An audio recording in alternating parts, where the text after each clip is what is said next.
Hello students, Naushad law classes में आपका स्वागत है। आज हम सिविल प्रोसीजर कोड 1908 इसके एक महत्वपूर्ण टॉपिक प्रीसेप्ट पर चर्चा करेंगे। प्रीसेप्ट को हिंदी में आज्ञा पत्र कहते हैं और इसके बारे में सीपीसी के सेक्शन 46 में प्रोविजन दिए गए हैं।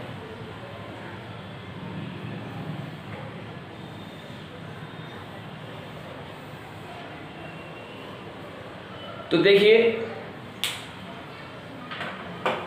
सिविल कोर्ट में जब कभी दीवानी मामले में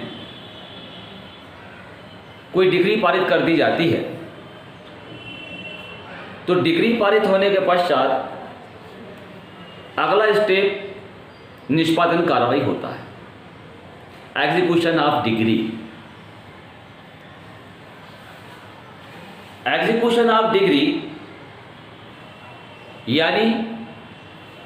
डिग्री का निष्पादन कैसे हो, डिग्री के निष्पादन के तरीके क्या क्या होंगे, डिग्री के निष्पादन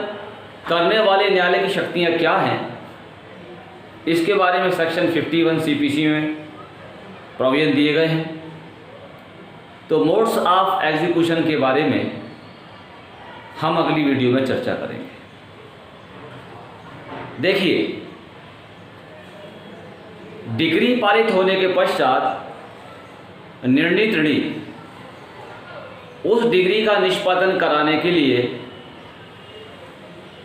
एप्लीकेशन फाइल करता है डिग्री पारित करने वाले न्यायालय के समक्ष। उस निष्पादन कार्रवाई के बारे में क्या प्रक्रिया अपनाई जाएगी, इस संबंध में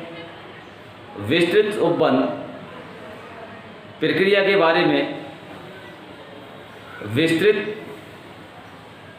जो नियम बताए गए हैं वो आदेश 21 के नियम 1 से लेके 106 तक में है। तो आदेश 21 पूरा का पूरा एग्जीक्यूशन ऑफ डिग्री के बारे में प्रोविजन बताता है। आदेश 21 का नियम 11 वहाँ पर एग्जीक्यूशन की एप्लीकेशन का फॉर्मेट दिया गया है और उस फॉर्मेट में एक कॉलम होता है किन किन रीतियों से डिग्री का निष्पादन चाहा गया।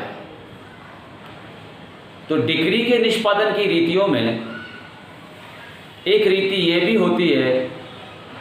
कि जजमेंट डेटर की प्रॉपर्टी को अटैच कर लिया जाए और विक्रय कर दिया जाए।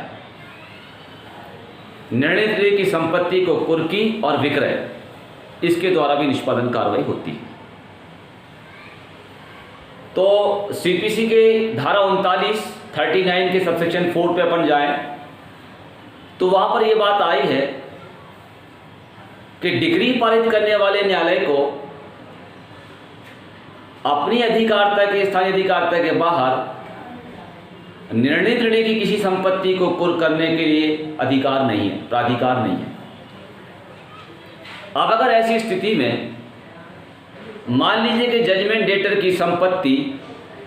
डिग्री पारित करने वाले न्यायालय की स्थानीय सीमाओं के बाहर सिचुएट करती है, स्थित है,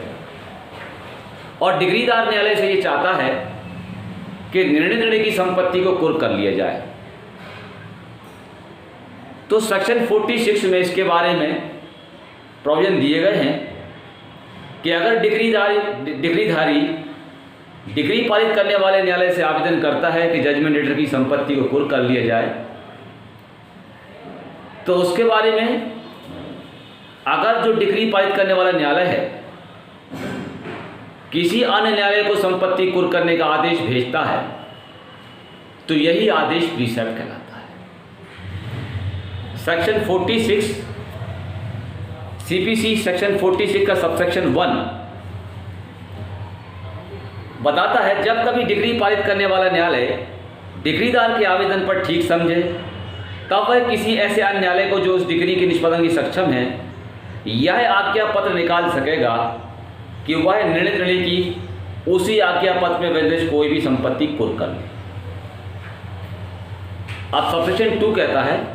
वह न्यायालय जैसे आज्ञा पत्र भेजा जाता है उस संपत्ति को ऐसी रीति से कुर्क करने के लिए कार्रवाई करेगा जो डिक्री के निष्पादन में संपत्ति कुर्की के लिए विहित है। 46 precept subsection 1 upon the application of the degree holder the court which passed the degree may whenever it thinks fit issue a precept to any other court which would be competent to execute such decree to attach any property belonging to judgment debtor and specified in the precept. Subsection 2 the court to which a precept is sent shall proceed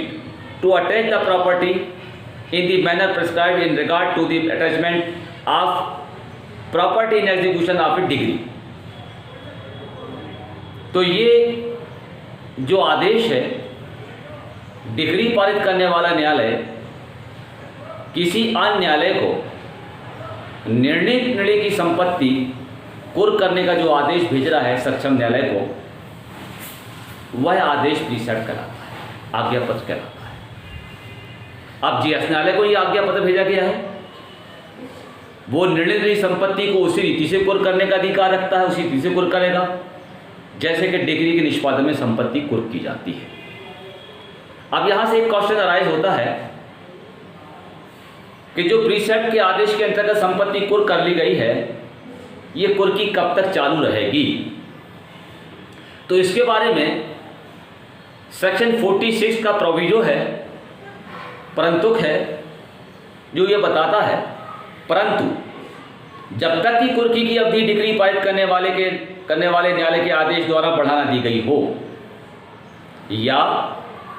जब तक कि कुर्की के अवसान के पूर्व degree कुर्की करने वाले न्यायालय को अंतरित ना कर दी गई हो और डिग्रीदार ने ऐसी संपत्ति के विक्रय के आदेश के लिए आवेदन ना कर दिया हो, आज्ञा पत्र के अधीन कोई भी कुर्की 2 माह से अधिक चालू ना रहेगी, प्रोवाइडेड